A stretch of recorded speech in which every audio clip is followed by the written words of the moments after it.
Rënd, Klajdi, cilat janë detajet e reja që vinë nga kjo atentat? Atëherë Arnold, përshëndetje, jemi pikërisht në zonën e Rinasit, ku ka ndodhur para pak minutash dhe atentati ndaj Gilmando Danit, i cili ka humbur jetën, si shikohet dhe nga këto pamje që na mundson operatori Aldo Shkalla. Makina tip Mercedes-Benz së klasë është ende në rreth rrotullimin e Rinasit, ku ekspertët kriminalistik të policisë së Tiranës po e kqyrin dhe po tentojnë të marrin prova që mund të marrin në këtë vendngjarje, ndërkohë që pak metra më tutje, por për shkak se është e pamundur për shkak të rrethimit nga policia dhe mjeteve të policisë, është mjeti tjetër tip Toyota Yaris me targa greke, i cili i përket personit tjetër i cili ka mbetur i plagosur, ndërkohë që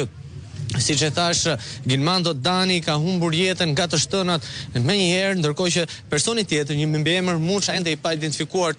totalisht. Identiteti i tij është dërguar në spitalin e Tramës. Burime nga policia na kanë konfirmuar se 2 mjete janë përplasur me armë zjarri me njëra tjetrën, duke shkëmbyer breshëri, plumbash dhe një person paktën raportohet deri më tani i plagosur është Gilmando Dani, një emër jo pak i njohur, një nga miqtë e ngushtë të Emiliano Shullazit.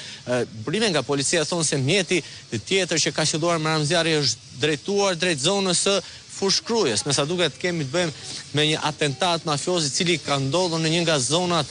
më me frekuentim në të Tiranës, pikërisht në rreth rrotullimin e Rinasit, dhe më pas autorët janë larguar. Gilmando Dani, Arnold, duhet theksuar që është një person një i panjohur për efektivat, për policinë e shtetit dhe për institucionet legjizlatuese. Ai është liruar nga burgu në vitin 2023. Në vitin 2023 pasi ishte dënuar me rreth 7 vite burg për ngjarjen e Hotel Volgës, teksa ka qenë një nga personat i cili është akuzuar nga biznesmeni Ylvi Beqa se e kanë kanosur dhe e kanë kërcënuar. Megjithatë, rreth 2 vjet pasi ka dalë nga burgu, tashmë Gilmando Danit është bërë një atentat me vdekje dhe autorët janë larguar drejt Fushkrujës. Ndërkohë, dhe në vitin 2011, Gilmando Danit është bërë një atentat në zonën e 21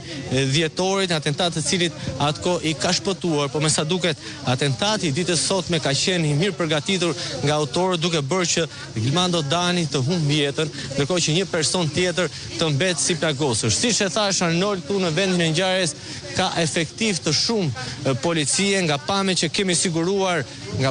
kemi siguruar një video që duket qartë që mjeti i Gilmando Danit pas të shtënave ka mbetur i bllokuar dhe ka qenë pikërisht qytetar të rastit dhe efektiv të policisë që ka tentuar të godasin, të thyen xhamin e mjetit tip Mercedes-Benz për të hapur derën dhe për të dhënë ndihmën e parë Gilmando Dani, që me sa duket ka qenë e pamundur,